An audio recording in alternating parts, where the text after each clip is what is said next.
यह रिनेगेड इमोर्टल का novel explanation.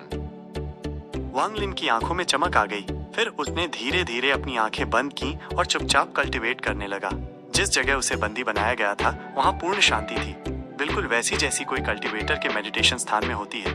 वांग लिन का पूरा शरीर गर्दन से नीचे पानी में डूबा हुआ था। पानी के अंदर की स्पिरिचुअल एनर्जी धीरे धीरे उसकी ओर खिंच रही थी, लेकिन एक पतली परत उसे एब्जॉर्ब होने से रोक रही थी। अगर कभी थोड़ी सी स्पिरिचुअल एनर्जी उसके शरीर में प्रवेश कर भी जाती तो वो परत उसे तुरंत बाहर धकेल देती। समय बीतता गया और उस जल कक्ष के अंदर की स्पिरिचुअल एनर्जी और भी डेंस होती गई। फायर क्लाउड विलेज में रात के समय भी मशालें जल रही थीं। लोग मौज मस्ती में व्यस्त थे और औरतों की चीखें भी सुनाई दे रही थीं। उसी समय एक शानदार झोपड़ी के अंदर एक बड़ा गठीला आदमी बैठा था और उसके सामने एक खुला बॉक्स रखा था। उस बॉक्स में एक मुट्ठी के आकार का पर्ल रखा था जो मंद रोशनी फैला रहा था। जब उस आदमी ने पर्ल उठाया, उसकी आंखों में लालच भर आया। वो बड़बड़ाया, क्या बड़ा पर्ल है, इससे तो अच्छा दाम मिलेगा। कुछ देर बाद उसने पर्ल वापस बॉक्स में रख दिया और उसका ढक्कन बंद कर दिया। फिर उसकी नजर टेबल पर रखी दूसरी वस्तु पर गई, एक ग्रे बैग। जब उसने वो बैग उठाया तो उसे बहुत हल्का लगा, जैसे उसमें कुछ भी नहीं था। सबसे ज्यादा हैरानी की बात ये थी कि उस बैग में कोई खोलने की जगह नहीं थी। ये क्या चीज है, वो सोचने लगा और पूरी ताकत से उसे फाड़ने की कोशिश की। नसें फड़क उठी, लेकिन बैग जरा भी नहीं फटा। कहीं ये हेवनली सिल्कवॉर्म का रेशम तो नहीं? हाँ जरूर, सुना है ये पानी से डरता है। देखता हूँ आग से जलता है या नहीं। वो आदमी बैग को आग में डाल देता है। काफी समय बीत गया, लेकिन बैग में कोई बदलाव नहीं आया, न गर्म हुआ न ही जला। ये क्या बला है? उसने एक धारदार चाकू निकाला जो उसने भारी कीमत पर बनवाया था और बैग को काटने की कोशिश की, पर जब चाकू चला बैग पर कोई असर नहीं हुआ। वो जोर से हंसा, ट्रेजर है ये, सच्चा ट्रेजर। अगर इसे सीने पर पहन लूं तो जान बच सकती है। उस अगली लड़के के पास ये सब कहाँ से आया? उसने बैग को सीने से चिपका लिया। फिर वो उठा और सीधे जेल की ओर चल पड़ा। रास्ते में जो भी उसे देखता मुस्कुरा देता। वो जल्दी ही जेल पहुंच गया। दो पहरेदार बातें कर रहे थे। उसे देखते ही बोले, बिग बॉस। वो अगली लड़का कहाँ फेंका? उसने पूछा। उत्तर वाले कमरे में बॉस। दरवाजा खोलो, उसने कहा। पहरेदार ने मेटल फेंस उठाई, लेकिन अचानक वो गिर पड़ा और फेंस भी नीचे गिर गया। अंदर से पानी की आवाज आई और फिर एक युवक बाहर तैरता हुआ आया। ये युवक वांग लिन था। उसकी आंखों में ठंडक और गुस्सा था। वो गठीला आदमी चौंक गया और भागने के लिए मुड़ा, लेकिन 2 कदम चलने से पहले ही एक इनविजिबल फोर्स ने उसे पकड़ लिया। एक ही झटके में वो मांस और खून के ढेर में बदल गया। उसका बैग उड़कर वांग लिन के हाथ में आ गया। वाटर केज की स्पिरिचुअल एनर्जी अब आखिरकार एक क्रैक से वांग लिन के शरीर में घुस पाई थी, जिससे उसके अंदर थोड़ी स्पिरिचुअल एनर्जी आ गई थी। लेकिन 2 लोगों को मारने के बाद वो सारी एनर्जी लगभग समाप्त हो चुकी थी। उसने बाकी बची एनर्जी बैग में डाली और कहा, मॉस्किटो बीस्ट। बैग से हरी रोशनी निकली और फिर एक काली रेखा निकली जो एक छोटे पहाड़ जितने बड़े मॉस्किटो बीस्ट में बदल गई। बचा हुआ पहरेदार डर के मारे कांप गया और पेशाब कर बैठा। वह बेहोश हो गया। मॉस्किटो बीस्ट ने गुस्से से दहाड़ मारी। उसकी कॉन्शियसनेस सीधे वांग लिन से जुड़ी थी और उसने देखा कि वांग लिन कितना कमजोर है। गुस्से में उसने बिना आदेश के पहरेदार को चूस लिया और वो हड्डियों के ढांचे में बदल गया। वांग लिन ने चैन की सांस ली। उसके शरीर में अब कोई स्पिरिचुअल एनर्जी नहीं बची थी, लेकिन मॉस्किटो बीच के बाहर रहने से उसे थोड़ी सुरक्षा मिली। गांव वाले हैरान होकर भागे, लेकिन जैसे ही उन्होंने पहाड़ जैसा मॉस्किटो बीस्ट देखा, उनके होश उड़ गए। कुछ लोग चिल्लाए, मॉन्स्टर। वांग लिन ने नाइफ स्कार वाला आदमी देखा और उसकी ओर इशारा किया। मॉस्किटो बीस्ट तुरंत झपटा और उसे चूर चूर कर दिया, यहाँ तक कि उसके पीछे की झोपड़ी भी ढह गई। अब पूरा गांव कांप रहा था। कोई भी लड़ने की हिम्मत नहीं कर पाया। तभी भीड़ में से एक आदमी बाहर निकला, गांव का स्क्राइब। डरते हुए भी उसने हिम्मत की और झुककर कहा, इमॉर्टल लॉर्ड, कृपया क्रोधित न हो। हमें नहीं पता था कि आप इमॉर्टल हैं। वांग लिन ने पूछा, ये कौन सा देश है? स्क्राइब बोला, ये पीलू कंट्री का उत्तर भाग है। वांग लिन ने मन ही मन कहा, तो ये सुजाकू कॉन्टिनेंट का उत्तर भाग है। फिर उसने कहा, इस डंजन को खोदकर सारा पानी बाहर निकालो। कितने दिन लगेंगे? स्क्राइब कांपते हुए बोला, 3 नहीं 1 दिन। हम 1 दिन में कर देंगे। शुरू करो, वांग लिन ने कहा। उसने मॉस्किटो बीस्ट को पहरे पर रखा। गांव वाले खुदाई में लग गए, लेकिन डर के मारे कांप रहे थे। वांग लिन ने आंखें बंद की और वापस कल्टीवेशन में लग गया। मॉस्किटो बीस्ट उसके पास बैठा सब पर नजर रखे था। 200 से अधिक गांव वालों ने अपनी पूरी ताकत लगा दी और जल कक्ष को खोल दिया। शुरुआत में गंदा पानी निकला, फिर साफ और फिर उसमें से खुशबू आने लगी। 1 दिन बाद पानी रुक गया। लोग वांग लिन को डरते हुए देखने लगे। वांग लिन ने उन पर ध्यान नहीं दिया। वो मॉस्किटो के साथ दोबारा अंदर गया। अब जल कक्ष एक गहरे कुएं जैसा बन चुका था। वांग लिन ने अंदर बैठकर आंखें बंद की और कल्टीवेशन शुरू कर दी। मॉस्किटो बीस्ट वहीं पहरेदारी कर रहा था। जब काफी देर तक कोई आदेश नहीं आया तो स्क्राइब धीरे धीरे पीछे हटा। कोई प्रतिक्रिया न मिलने पर सब गांव वाले दूर चले गए। कुछ गांव वाले भागने की सोच ही रहे थे कि कुएं से वैंग लिन की आवाज आई, कोई गांव छोड़कर नहीं जाएगा। स्क्राइब ने मन ही मन आह भरी, लेकिन झुककर बोला, जी इमॉर्टल लॉर्ड। अब गांव में पूर्ण शांति छा गई, जैसे सब मर गए हों। रास्ते से गुजरने वाले व्यापारी और यात्री हैरान थे कि पिछले 2 महीने से फायर क्लाउड विलेज के 18 बदमाश ही नहीं दिखे। एक दिन वांग लिन ने कुएं के अंदर अपनी आंखें खोली। उसके शरीर के सारे जख्म ठीक हो चुके थे, लेकिन उसकी टी डोमेन और सील अब भी वैसे ही मजबूत थे। उसने सोचा, इन 2 महीनों में मैं सिर्फ क्यूआई कंडेंसेशन की सेकंड स्टेज तक ही पहुंच पाया हूँ। टी डोमेन और सील अब एक बैरियर में बदल गए हैं और ये बहुत मजबूत है। मुझे ज्यादा स्पिरिचुअल एनर्जी वाली जगह चाहिए। दुख की बात है कि मेरी ओरिजिन सोल बिखर चुकी है और मैं सिर्फ उसके फ्रैगमेंट्स को रोक पा रहा हूँ, इसलिए मैं हेवन डिफाइंग बीट को नहीं निकाल सकता। अगर मैं उसे निकाल पाता तो उससे भारी मात्रा में स्पिरिचुअल एनर्जी मिलती।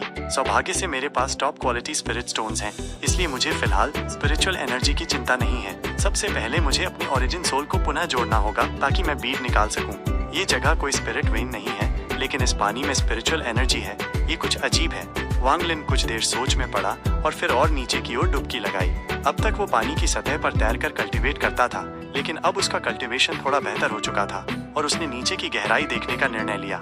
उसकी कल्टीवेशन अभी भी कमजोर थी, इसलिए कोई खतरा हुआ तो वो मॉस्किटो बीट को बुलाने का सोच चुका था। जल्द ही वो साफ पानी के नीचे गहराई में पहुंच गया, लेकिन नीचे की सतह पर एक मोटी ब्लैक मड की परत जमा हुई थी। वांग लिन की आंखों में चमक आ गई और उसने एक मुहर बनाते हुए एक पुरानी लेकिन नीची स्तर की टेक्निक को सक्रिय किया, अट्रैक्शन टेक्निक। जमीन की कीचड़ ऊपर उठी और पानी में तुरंत ही एक तेज दुर्गंध फैल गई, जैसे स्याही फैल रही हो।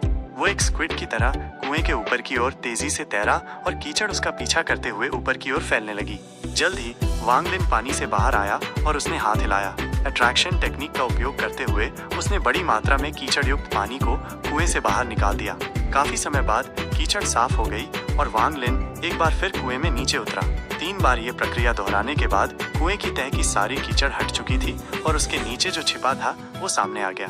कुएं की सबसे नीचे की सतह पर उसे एक फॉर्मेशन दिखाई दी जिसमें 3 स्थानों पर स्पिरिट स्टोन्स लगे हुए थे।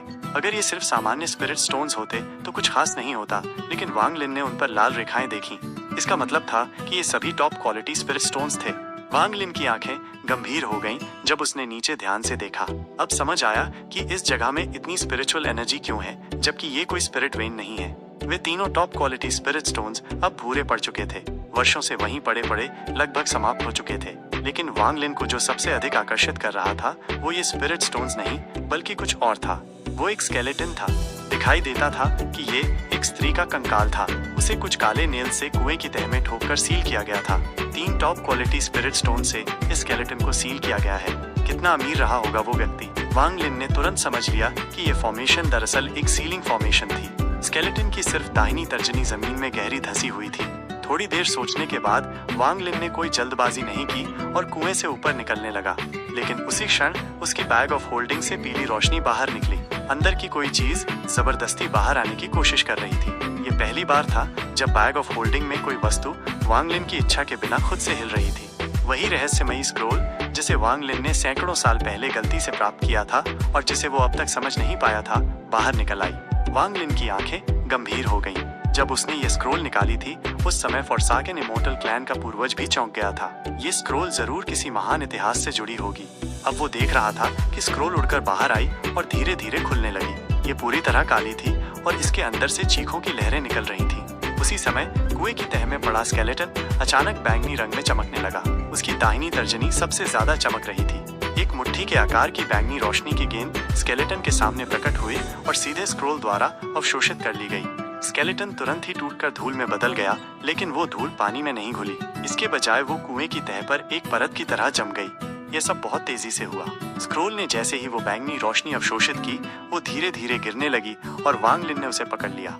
थोड़ी देर विचार करने के बाद वांग लिन ने निर्णय लिया कि अभी इस स्क्रोल की जांच नहीं करेगा और पानी से बाहर निकल गया। बाहर आकर वो उलझन में पड़ गया। बहुत सोचने के बाद उसने स्क्रोल को धीरे से खोला। उसे स्क्रोल की काली सतह पर बदलाव दिखाई दिया। एक हल्की बैंगनी रेखा धीरे धीरे चमक रही थी, लेकिन बिना ध्यान से देखे ये दिखाई भी नहीं देती। काफी समय बीत गया और वांग लिन ने माथा से कोड़ लिया। वह अब भी इस स्क्रोल को नहीं समझ पाया था। अगर ये कोई महत्वपूर्ण ट्रेजर थी तो फिर पहले वो एक मामूली कोर फॉर्मेशन कल्टीवेटर के पास कैसे थी। थोड़ा विचार करने के बाद उसने स्क्रोल को रख दिया और फिर उस जेल की ओर देखा। कुएं के नीचे की स्केलेटन बेहद रहस्यमयी थी। 3 टॉप क्वालिटी स्पिरिट स्टोन से सील की गई। वह स्त्री कितनी शक्तिशाली रही होगी, लेकिन उसे सील करने वाला कौन था? स्क्रोल उससे भी ज्यादा रहस्यमयी थी। आखिर वो बैंगनी रोशनी क्या थी? वांग लिन की आंखें चमक उठी और उसने कहा, मॉस्किटो बीस्ट, उस मध्यवयस्क लेखक को यहाँ ले आओ। मॉस्किटो बीस्ट तुरंत दहाड़ता हुआ बाहर निकला और उसकी आवाज से बर्फीली पहाड़ियों में कंपन होने लगा। सौभाग्य से बर्फ इतनी नहीं थी कि अवलांच हो जाए, लेकिन उसकी दहाड़ से पूरे गांव में खलबली मच गई। सभी लोग डर के मारे छिप गए। मॉस्किटो बीस्ट की आंखों में क्रोध था। वो नीचे उड़ते हुए एक घर से टकराया और अपना नुकीला मुंह उस व्यक्ति के सिर्फ 3 इंच दूर रोक दिया। वह व्यक्ति वही मध्यवयस्क लेखक था। सामने तेज मुंह देखकर वो बेहोश हो गया। मॉस्किटो बीस्ट ने उसे वांग लिन के सामने ला पटका। जब लेखक होश में आया, उसका चेहरा पीला पड़ चुका था और उसकी आंखों में डर था। वांग लिन ने पूछा, तुम लोग इस जल कारावास वाटर प्रिजन तक कैसे पहुंचे? वो कांपता हुआ बोला, अमर प्रभु, बहुत पहले ये एक वीरान पहाड़ी थी। फिर एक भूकंप के बाद ये गुफा खुली और साथ ही ये जल कारावास प्रकट हुआ। तब पानी में बदबू थी, लेकिन हमारे सरदार ने इसे जेल बनाने का निश्चय किया। वांग लिन ने पहाड़ की ओर देखा।